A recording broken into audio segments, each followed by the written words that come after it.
আপনারা দেখছেন AGT live 24/7। आप देख रहे हैं AGT live 24/7। You are watching AGT Live 24/7. Hello there. Welcome to this special edition of News Bulletin on AGT Live 24/7.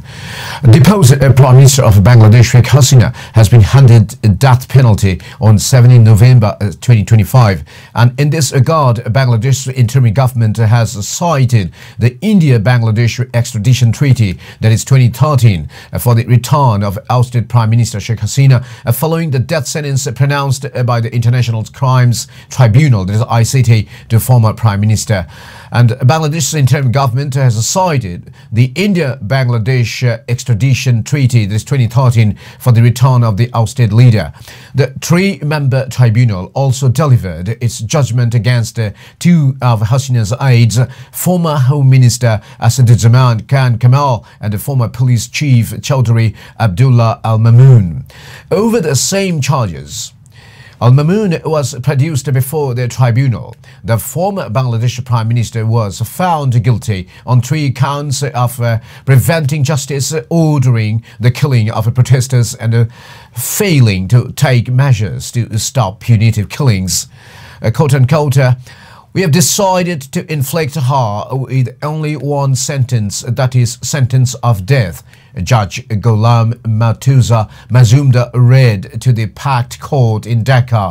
The tribunal, however, spared Al-Mamun from the death penalty after he became a state's witness. Prior to this verdict, the interim government had beefed up security in the nation's capital and elsewhere on Monday.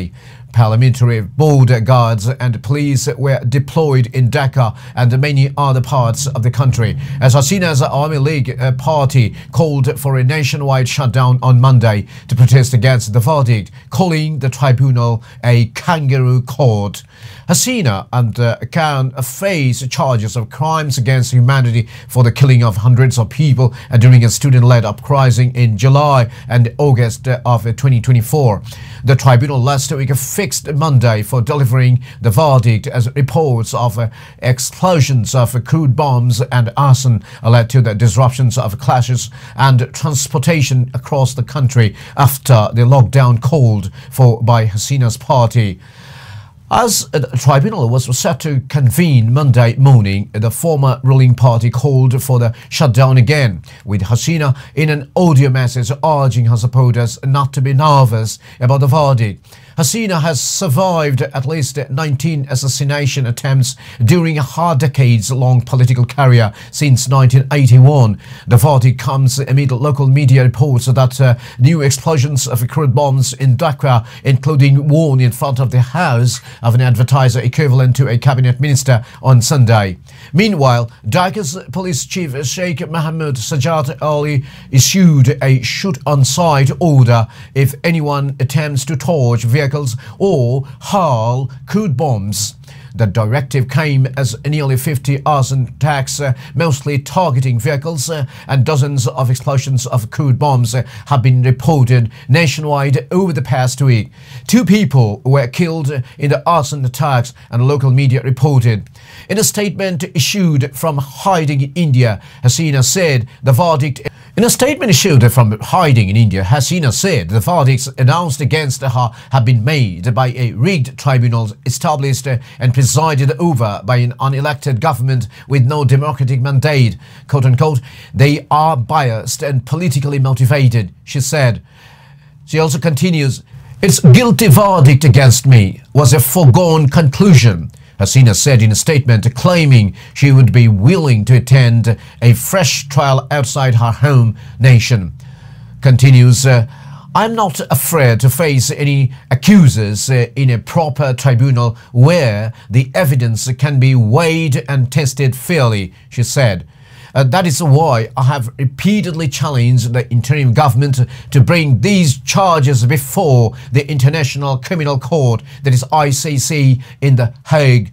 Authorities in the Supreme Court, in a letter to Army headquarters on Sunday, requested the deployment of soldiers around the tribunal premises ahead of the verdict. The prosecution said the tribunal's deliberation of the verdict could be broadcast live on the state-run Bangladesh television and other TV stations' channels. Hasina was ousted on 5th August 2024 last year and fled to India. And the Bangladeshi Nobel Peace Prize laureate Muhammad Yunus took over as the head of an interim government 3 days after her fall. Yunus vowed to punish Hasina and banned the activities of her Army League party. And both Hasina and her party have called the special tribunal a kangaroo court and denounced the appointment of a lawyer by the state to represent her. Yunus said his interim government would hold the next elections in February and that Hasina's party would not get a chance to contest the race. Bangladesh's political under Yunus had remained at a crossroads with limited signs of stability. After Sheikh Hasina's conviction, Bangladesh's Foreign Office on Monday sought the former Prime Minister's immediate extradition from India, while the Yunus-led interim government insists it's India's obligatory duty under the bilateral treaty. Former Indian High Commissioner to Bangladesh Pinak Ranjan Chakrabarti says the legal grounds are far from clear. The most significant clauses in the treaty for Hasina's case are Article 6.1 and Article 8.3. Article 6.1 provides an explicit exception, that is, extradition may be refused if the alleged offence is considered an offence of a political character, with Hasina ousted by a political uprising and replaced by a Yunus-led interim administration. There are grounds to argue that the accusations, trial and verdict are inseparable from Bangladesh's political situation. Article 8.3 strengthens this discretionary space by stating that extradition can be denied if the request is not made in good faith or not in the interests of justice. Given that the Yunus government is a political adversary of Hasina and India has the option of citing this clause to claim that the charges appear politically motivated.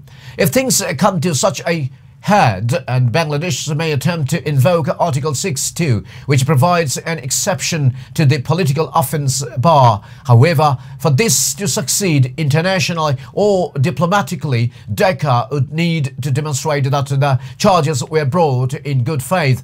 This might be an uphill task for the interim government. And there is no neutral mechanism to adjudicate disputes arising from the treaty. The United Nations cannot intervene in the implementation of a bilateral extradition agreement, and the International Court of Justice (ICJ) can only hear cases with the consent of both governments. This is a highly unlikely scenario in the current context. That's not all. The treaty itself includes an escape clause in Article 21.3, which allows either country to terminate the treaty with 6 months' notice. Beyond the treaty, India's own Extradition Act of 1962 provides robust legal barriers to surrendering individuals charged in politically sensitive cases. And Section 31 deals with the political offence exception. This clause states that a fugitive shall not be surrendered if the alleged offence is of a political character. And since Hasina's removal, trial and conviction are embedded within domestic political upheaval, India can easily categorize the accusation as political, and Section 29 talks about lack of good faith or interests of justice. This provision allows India to reject extradition if the request appears not made in good faith and not in the interests of justice or politically motivated. In other words, these terms closely mirror Articles 6 and 8 of the bilateral treaty. Legally, they offer India a second independent foundation for refusal, even if Bangladesh insists on treaty compliance. Dear viewers, that's all for the timing on Bangladesh. Keep watching AGT Live 24/7 on YouTube, Facebook, Instagram, and WhatsApp, etc. Right, if there are any more updates in the coming times, of course, we'll be back here on AGT Live 24/7. Keep watching. Once again, thank you all. Namaskar. जातना हम bye खुलुमखा। ये news content देखने के लिए शुक्रिया। अगर आपका कोई सुझाव है तो हमें कमेंट कीजिए, सब्सक्राइब कीजिए AGT Live 24/7। Thanks for watching AGT Live 24/7.